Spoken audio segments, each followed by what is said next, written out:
Hello everyone, how are you all, welcome back.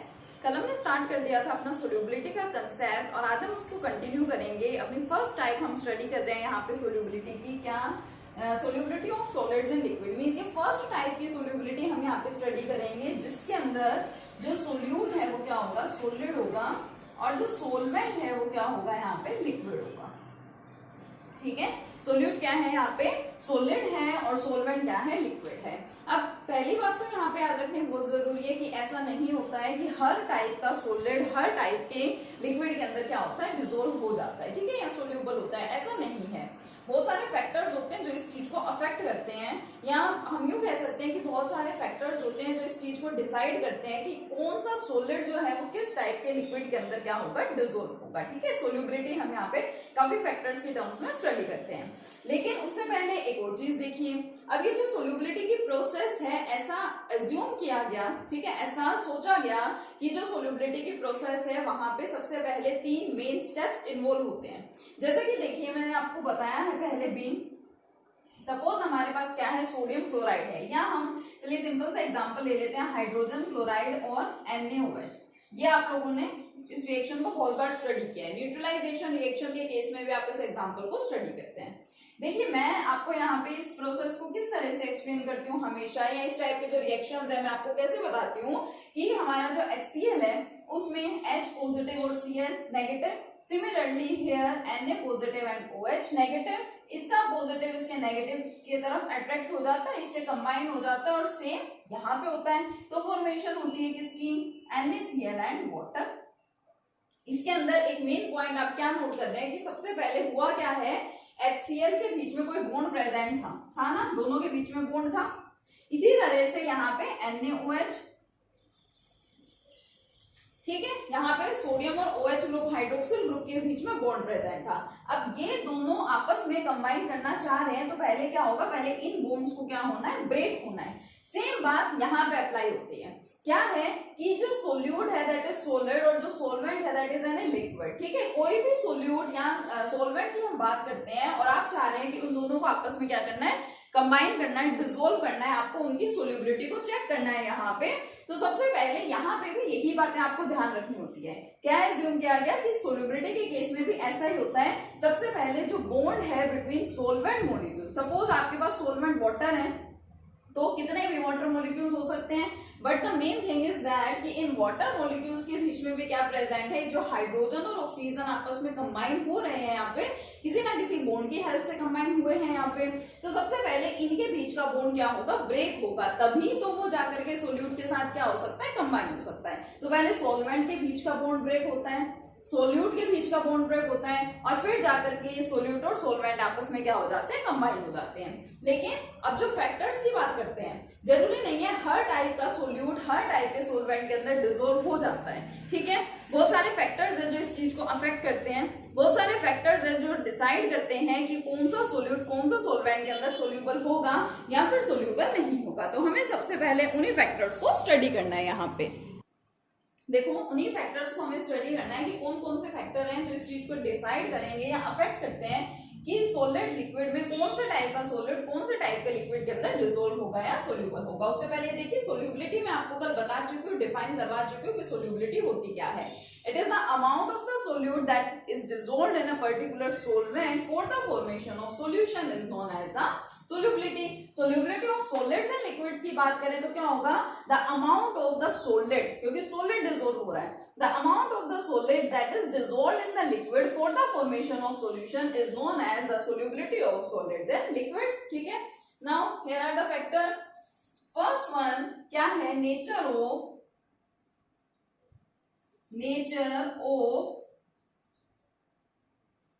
solute and solvent. Nature of solute and solvent, आप solute और solvent को एक दूसरे में डिसोल्व करना चाह रहे हैं, आप चाह रहे हैं कि सोल्यूट और सोलवेंट कंप्लीटली मिक्स हो जाए, ठीक है, और एक सॉल्यूशन की फॉर्मेशन कर लें। तो सबसे पहले इनकी नेचर तो डिसाइड करेगी ना, अगर दोनों की नेचर सिमिलर होगी तभी तो दोनों एक दूसरे के साथ कंबाइन कर पाएंगे for the formation of solution. Nature plays very important role. दो चीजों को आप कंबाइन कराना चाह रहे हैं तो उन दोनों चीजों की जो नेचर है वो काफी अफेक्ट करती है, ठीक है, काफी मायने रखती है। तो क्या है, nature of solute and solvent जो है इसको स्टडी करने करने के लिए एक छोटा सा प्रिंसिपल है, बेसिक सा प्रिंसिपल, जिसको आप लोग केमिकल बॉन्डिंग में भी स्टडी करते हैं, that is the like dissolves like. मतलब वही है जो मैं अभी आपको एक्सप्लेन कर रही हूँ। लाइक डिसोल्व्स लाइक मतलब जो एक जैसी चीजें होती हैं वो एक दूसरे के अंदर क्या हो जाती हैं, इजीली डिसोल्व हो जाती हैं, इजीली वो सोल्यूबल होते हैं एक दूसरे के अंदर। यहाँ पे हम नेचर या लाइक डिसोल्व लाइक मतलब किस टाइप की नेचर की बात कर रहे हैं। तो हमने दो टाइप के सब्सटेंसेस पढ़ रखे हैं, एक होते हैं हमारे पास पोलर सब्सटेंसेस और एक क्या होते हैं, नॉन पोलर सब्सटेंसेस। ठीक है, पोलर क्या है, जिसके अंदर पोल्स डेवलप हो जाते थे ड्यू टू इलेक्ट्रोनेगेटिविटी डिफरेंस, और नॉन पोलर क्या होते थे, जिनमें कोई पोल्स या कोई चार्जेस डेवलप नहीं होते थे। मैं इसको एक्सप्लेन कर देती हूँ वापस, अगर आप भूल गए हैं तो 11th में आपने पढ़ा होगा।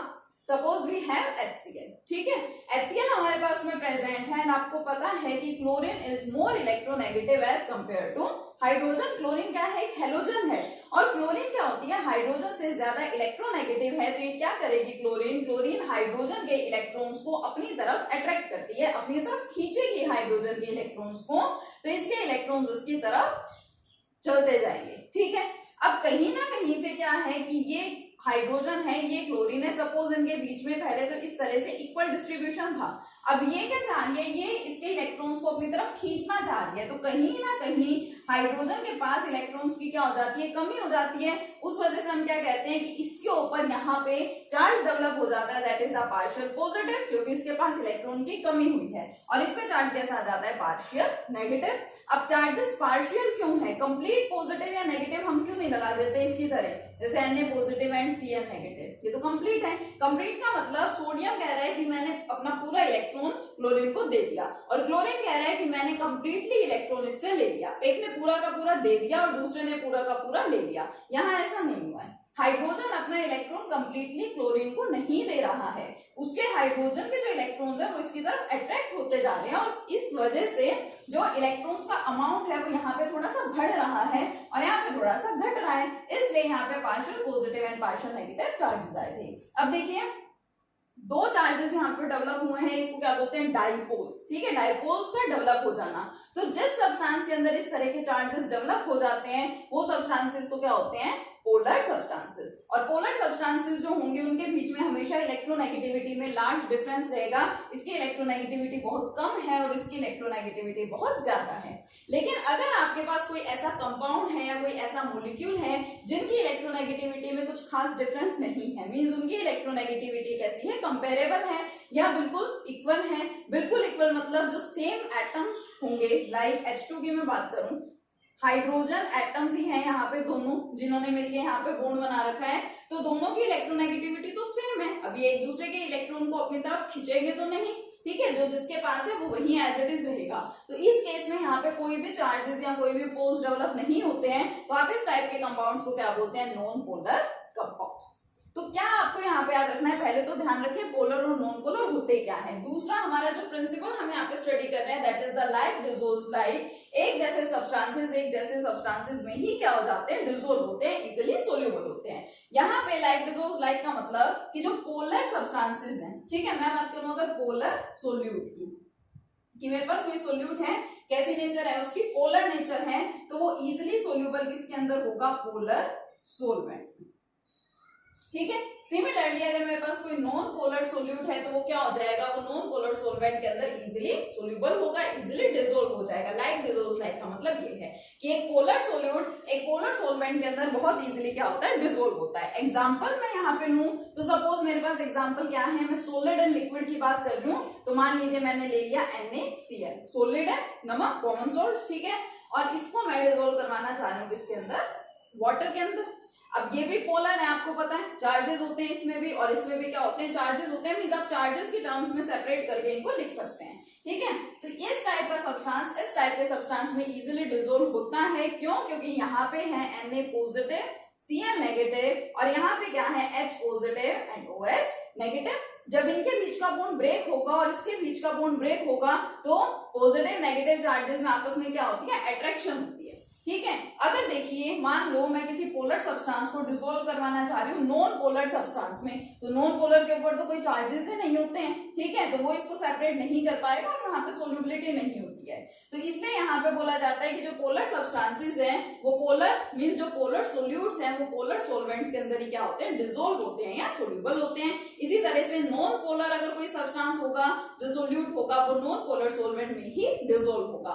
इसके अलावा कुछ एक एक्सेप्शनल केसेस भी होते हैं, like we have sugar solution हम लोग बहुत स्टडी कर रहे हैं, है ना, C12H22O11 is sugar and glucose C6H12O6, उनको हम चार्जेस की टर्म्स में सेपरेट करके नहीं लिख सकते हैं, लाइक C12H22O11, क्या आप इसको C positive H positive O negative इस तरह से लिखते हैं, नहीं लिख सकते। सिमिलरली ग्लूकोज C6H12O6, इसको भी हम चार्जेस की तरह से सेपरेट करके नहीं लिख सकते, लेकिन दोनों चीजें these are soluble in water. Water तो कैसा होता है, पोलर होता है, ठीक है, चार्जेस की सेपरेशन की टर्म्स में हम इसको लिख सकते हैं, इनको नहीं लिख सकते। या आपके पास कुछ एक्सेप्शनल केसेस होते हैं, और ऐसा किस वजह से होता है, ड्यू टू हाइड्रोजन बॉन्डिंग। आपको पता है कि हाइड्रोजन बॉन्ड्स यहाँ पे बनते हैं इनके बीच में आपस में, और इस वजह से ये दोनों एक दूसरे के अंदर क्या हो जाते हैं, डिसॉल्व हो जाते हैं या सोल्यूबल होते हैं। तो ये आपके पास इफेक्ट किसका है, यहाँ पे नेचर का। नेचर जो है वो डिसाइड करेगी, nature of solute and solvent दोनों की ही नेचर पता लगाती है कि क्या इस टाइप का सोल्यूट इस टाइप के सोलवेंट के अंदर डिसॉल्व होगा या फिर नहीं होगा। तो ये हमारा फर्स्ट फैक्टर था, that is the nature of the solute and the solvent, solute और सोलवेंट की नेचर। ठीक है, नेक्स्ट फैक्टर स्टडी करते हैं। देखिए नेक्स्ट फैक्टर क्या है, देखिए अब जो हमारा सेकंड फैक्टर है, क्या है वो second factor is the temperature. Temperature भी काफी इंपॉर्टेंट रोल प्ले करता है डिसाइड करने में about solubility of solids and liquids. ठीक है, कि क्या किस टाइप का सॉलिड जो है वो किस टाइप के लिक्विड में डिसॉल्व कर रहा है या नहीं कर रहा। ठीक है, या कौन सॉलिड की लिक्विड में सोल्यूबिलिटी क्या है, इसको चेक करने के लिए टेम्परेचर भी काफी इंपॉर्टेंट रोल प्ले करता है। अब अगर मैं जनरली आप लोगों से पूछूं कि सपोज मैंने टेम्परेचर प्रोवाइड किया, ठीक है, तो आपके माइंड में क्या आता है कि जैसे ही हम टेम्परेचर प्रोवाइड करवाएंगे तो उस वजह से क्या होगा, सोल्यूबिलिटी बढ़ जाएगी। लेकिन हमेशा ऐसा नहीं होता, मैक्सिमम केसेस में ऐसा हो सकता है, लेकिन सभी केसेस में ऐसा नहीं होता। क्यों? क्योंकि डिपेंड करता है हमारे टाइप ऑफ द रिएक्शन के ऊपर। हमें पता है कि अगर हम दो चीजों को सपोज कंबाइन करवा रहे हैं, सोल्यूट एंड सोलवेंट को मान लीजिए मैं आपस में रिएक्ट करवाना चाह रही हूँ for the formation of solution, तो मेरे पास दो केसेस अराइज हो सकते हैं ना, हो सकते हैं। ऐसा हो सकता है कि मैं इन दोनों को कंबाइन करा रही हूँ, सॉल्यूशन तो बन गया है, लेकिन इसके साथ में लार्ज अमाउंट ऑफ हीट की भी फॉर्मेशन हुई है। अब जिन सब्सटेंसेस, जिन रिएक्शंस में हीट की फॉर्मेशन होती है उन रिएक्शंस को क्या बोला जाता है, एक्सोथर्मिक रिएक्शंस। थर्मोडायनेमिक्स में हम लोग पढ़ते हैं the reactions in which heat is evolved और हीट इज रिलीज जहां पे होती है उसको क्या बोला जाता है, एक्सोथर्मिक रिएक्शंस। हो सकता है सोल्यूट और सोलवेंट आपस में रिएक्ट करे ही ना, और उसके लिए मुझे इनको टेम्परेचर प्रोवाइड करना पड़े, मींस इनको हीट करना पड़े। तो जहां पे मैं हीट दे रही हूँ, है ना, जो सोल्यूट और सोलवेंट क्या कर रहे हैं, हीट को एब्जॉर्ब कर रहे हैं, इस टाइप की प्रोसेस को क्या बोला जाता है, एंडोथर्मिक प्रोसेस या एंडोथर्मिक रिएक्शंस। तो ये दो टाइप की चीजें हो गई। अब इन दोनों के लिए टेम्परेचर का इफेक्ट अलग अलग है, दोनों टाइप के रिएक्शंस पे या दोनों टाइप के प्रोसेसेस के ऊपर टेम्परेचर अलग अलग रोल प्ले करता है, टेम्परेचर का इफेक्ट अलग अलग होता है। अब थोड़ा सा यहाँ पे समझने की बात है, थोड़ा सा 11th क्लास के थर्मोडायनेमिक्स को और इक्विलिब्रियम के कंसेप्ट को आपको ध्यान रखना है। उसमें हम एक ली चैटेलियर्स प्रिंसिपल पढ़ा करते थे, इक्विलिब्रियम में काफी इंपॉर्टेंट हमारे पास प्रिंसिपल होता था, वो उसी का ही हमें यहाँ पे यूज करना है। देखो अगर मैंने यहाँ पे लिया सोल्यूट और सोलवेंट को मैंने कंबाइन करवाया, ऐड करा रही हूँ मैं, सोल्यूशन बन रहा है, साथ में हीट की भी क्या हो रही है, फॉर्मेशन हो रही है। ये तो वो रिएक्शन है, ये उस रिएक्शन की नेचर है कि सपोज आपने कोई सोल्यूट ले रखा है, उसको किसी सोलवेंट में ऐड किया है, सोल्यूशन बन गया है और साथ में हीट भी क्या हुई, वहां पे रिलीज हुई, मींस कोई एक्सोथर्मिक रिएक्शन मेरे पास सपोज यहाँ पे है। ठीक है, ये कोई एक्सोथर्मिक का रिएक्शन है मेरे पास, कोई एक्सोथर्मिक का एग्जांपल है।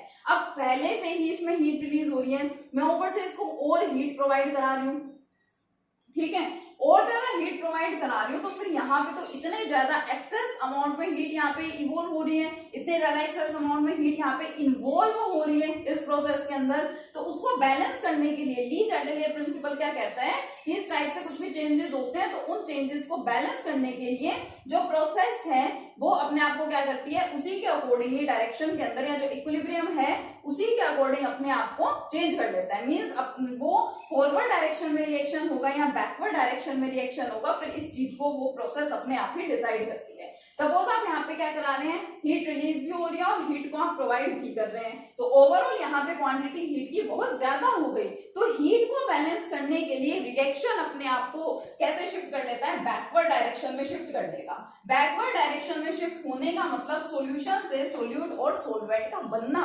यानी कि आपको तो सोल्यूट और सोलवेंट ही मिल रहे हैं, वहां पे सॉल्यूशन की फॉर्मेशन तो हो ही नहीं रही है।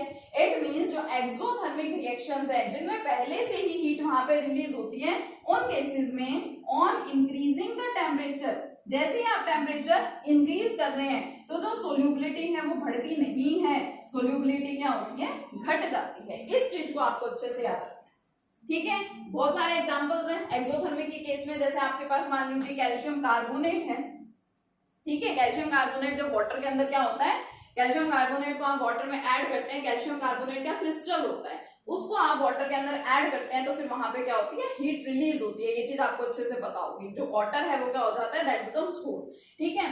तो इस टाइप का हो गया। ये लिथियम कार्बोनेट है हमारे पास, ये एक्सोथर्मिक के केसेस हैं। एंडोथर्मिक रिएक्शंस में क्या होता है, अब एंडोथर्मिक रिएक्शंस में सोल्यूट और सोलवेंट एक दूसरे के साथ इजीली रिएक्ट नहीं कर पा रहे, मींस आप उसको क्या कर रहे हैं, फिर टेम्परेचर प्रोवाइड कर रहे हैं, और आप यहाँ टेम्परेचर प्रोवाइड कर रहे हैं तो रिएक्शन बैलेंस रहना चाह रहा है, तो उसके लिए रिएक्शन ऑब्वियसली फॉरवर्ड डायरेक्शन में ही शिफ्ट होगा, और फॉरवर्ड डायरेक्शन में शिफ्ट हो रहा है तो ज्यादा से ज्यादा सॉल्यूशन की फॉर्मेशन होगी। तो एंडोथर्मिक रिएक्शंस के केस में ऑन इंक्रीजिंग टेम्परेचर, अगर आप टेम्परेचर बढ़ा देते हैं तो सोल्यूबिलिटी भी क्या होती है, बढ़ती है, सोल्यूबिलिटी इंक्रीजेस। किस टाइप के एग्जांपल्स हैं यहाँ पे, जैसे हमारे पास हो गया सोडियम क्लोराइड, पोटेशियम क्लोराइड ले लिया, ठीक है, पोटेशियम नाइट्रेट ले लिया, इस टाइप के रिएक्शन उसके अंदर आ जाते हैं, ठीक है। अब सिंपल सी बात है जो मैंने आपको यहाँ पे बताई। अब जब आप इसको डिफरेंट बुक्स में स्टडी करते हैं तो अलग अलग बुक्स में आपको अलग अलग टर्म्स भी साथ में मिल जाती हैं। बहुत सारी बुक्स में इसको lattice energy and hydration energy के टर्म्स में भी एक्सप्लेन किया जाता है, और मोस्टली मैंने देखा है कि स्टूडेंट्स जो हैं वो लैटिस एनर्जी या हाइड्रेशन एनर्जी के कंसेप्ट में थोड़े कंफ्यूज रहते हैं। तो मैं एक बार आपको यहाँ पे वो कंसेप्ट भी बता रही हूँ कि लैटिस एनर्जी या लैटिस एंथैल्पी और जो हाइड्रेशन एनर्जी और हाइड्रेशन एंथैल्पी है वो एग्जैक्टली होती क्या है। देखो मैं इसका एग्जांपल ले रही हूँ कैल्शियम कार्बोनेट का। कैल्शियम कार्बोनेट को मैं वाटर में डिसोल्व करवाना चाह रही हूँ, ठीक है, और कैल्शियम कार्बोनेट स्टार्टिंग में वाटर में जाने से पहले कैसा होता है, क्रिस्टल की तरह से वो प्रेजेंट होता है। तो मैं क्या कर रही हूँ, यहाँ पे देखिए वाटर है, वाटर में मैं कैल्शियम कार्बोनेट के क्रिस्टल को डाल रही हूँ। तो कैल्शियम कार्बोनेट के क्रिस्टल को क्या करना है, टूटना है, क्योंकि देखिए कैल्शियम कार्बोनेट जो है इसमें Ca2 positive plus CO3 negative ये आयंस प्रेजेंट होंगे। जब तक ये आयंस की फॉर्मेशन नहीं होगी तब तक वाटर इसके साथ रिएक्शन नहीं कर पाएगा, इसके साथ कंबाइन नहीं हो पाएगा। तो मेरा फर्स्ट मोटिव यहाँ पे क्या है, to break this crystal.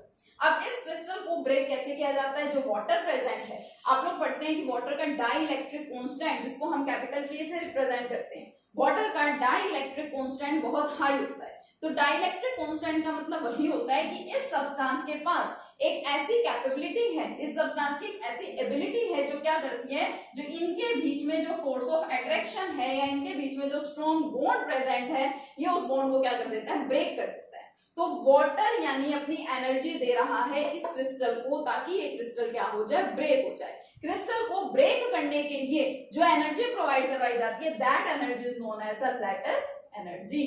It is used for breaking the crystal, ठीक है। क्या है, कोई क्रिस्टल आपके पास प्रेजेंट है, उसको क्या करवाया जा रहा है, उसको ब्रेक करवाया जा रहा है। तो वो जो आपकी जो एनर्जी है या एंथैल्पी है, उसको क्या बोला जाता है, लैटिस एनर्जी या फिर lattice enthalpy. Lattice enthalpy is related with the breaking of the crystal, ठीक है।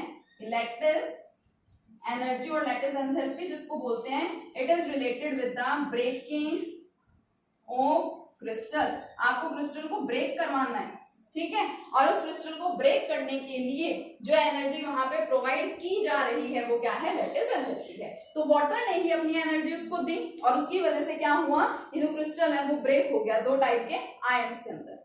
अब इसको वाटर क्या कर लेगा, वाटर सराउंड कर लेगा इन आयंस को। वाटर में भी तो क्या प्रेजेंट है, H positive and OH negative present है। अब इन आयंस को चारों तरफ से वाटर घेर लेगा, उसके साथ क्या करेगा, रिएक्शन करेगा, और जब ये रिएक्शन होगा तो कुछ अमाउंट में एनर्जी क्या होती है, रिलीज होती है। वो जो एनर्जी रिलीज हो रही है that is known as the hydration energy.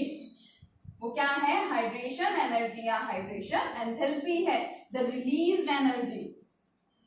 ठीक है, कौन सी energy, release energy when water combines with Ca2 positive and CO3 2 negative ions. जब वाटर इनको घेर लेगा, दोनों टाइप के आयंस को रिएक्शन कराने के लिए, तो भी क्या होता है, वहां पे particular amount of energy release होती है। That energy which is released is known as the hydration energy. तो ये हमारे पास फैक्टर है। टेम्परेचर के केस में मैंने इसको दो तरह की प्रोसेसेस में क्या किया, आपको एक्सप्लेन किया। एक आपके पास होगी जैसे मान लीजिए एक्सोथर्मिक, जिन रिएक्शंस में हीट क्या होती है, रिलीज होती है। दूसरा मैंने आपको क्या बता दिया यहाँ पे, एंडोथर्मिक, जिसके अंदर आपको हीट क्या करनी पड़ती है, प्रोवाइड करनी पड़ती है।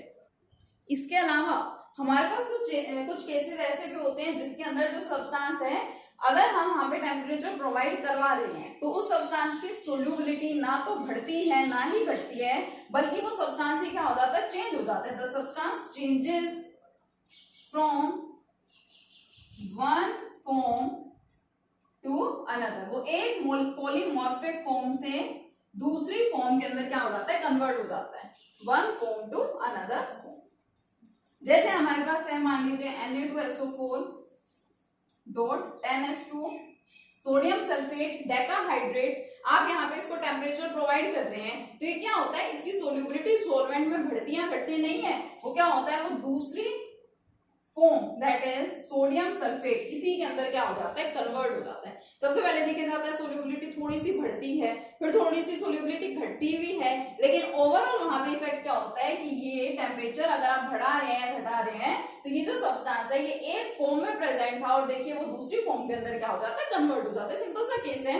एक्सोथर्मिक एंड एंडोथर्मिक आपके बहुत इंपॉर्टेंट केसेस है, उनको अच्छे से याद रखना है। तो कभी भी आपसे एग्जाम में पूछा जाए कि टेम्परेचर का क्या इफेक्ट पड़ता है सोल्यूबिलिटी के ऊपर, तो हमेशा आपको जस्ट ये नहीं लिख देना कि टेम्परेचर बढ़ाने से जो सोल्यूबिलिटी है वो बढ़ती ही है, ऐसा नहीं होता। सब्सटेंस के ऊपर डिपेंड करता है कि आपके पास किस टाइप का सब्सटेंस है, और जो सोल्यूबिलिटी है वो घट भी सकती है। ठीक है, तो दो फैक्टर्स हो गए। थर्ड फैक्टर और भी है, पूछ लिया जाता है आपसे कि प्रेशर का क्या इफेक्ट है। तो बेसिकली प्रेशर का कोई इफेक्ट नहीं होता है इस केस में। सॉलिड्स इन लिक्विड्स की जब हम बात कर रहे हैं, जब हम किसी सॉलिड को लिक्विड में डिसॉल्व कराना चाह रहे हैं, तो जो प्रेशर है वो कोई रोल प्ले करता ही नहीं है, प्रेशर का कोई इफेक्ट नहीं होता है। ठीक है, क्यों नहीं होता, मैं फिर आपको यहाँ पे फैक्टर में क्यों स्टडी करा रही हूँ, ये क्यों पढ़ा रही हूँ कि आपसे अगर प्रेशर के बारे में पूछ लिया जाता है तो आप इस चीज को एक्सप्लेन कर सके। क्योंकि जो सॉलिड है, ठीक है, सॉलिड जो है वो लिक्विड के अंदर डिसॉल्व हो रहा है या नहीं हो रहा, प्रेशर उस चीज को डिसाइड नहीं करता है ना। क्योंकि जब आप प्रेशर अप्लाई कर रहे हैं, प्रेशर प्रोवाइड करेंगे, तो सॉलिड के ऊपर कुछ भी फर्क नहीं पड़ता है, इसलिए उसकी सोल्यूबिलिटी पे भी कुछ भी फर्क नहीं पड़ेगा। तो नेक्स्ट फैक्टर हो गया आपका प्रेशर। एंड नेक्स्ट एक और फैक्टर भी आप स्टडी करते हैं, एजिटेटिंग। एजिटेटिंग का मतलब क्या होता है, स्टिरिंग, हिलाना। ठीक है, हिलाना, मिक्स करना, मिलाना। तो छोटा सा एग्जांपल लीजिए, शुगर है, शुगर को मैं डिसॉल्व करवाना चाह रही हूँ किसके अंदर, वाटर के अंदर। एक तो आप क्या करो, आप ले लो 1 ग्लास वाटर, उसमें ऐड करो 1 स्पून ऑफ शुगर और उसको ऐसे ही रख दो। ठीक है, उसको मिक्स मत करो, स्पून से मत हिलाओ उसको।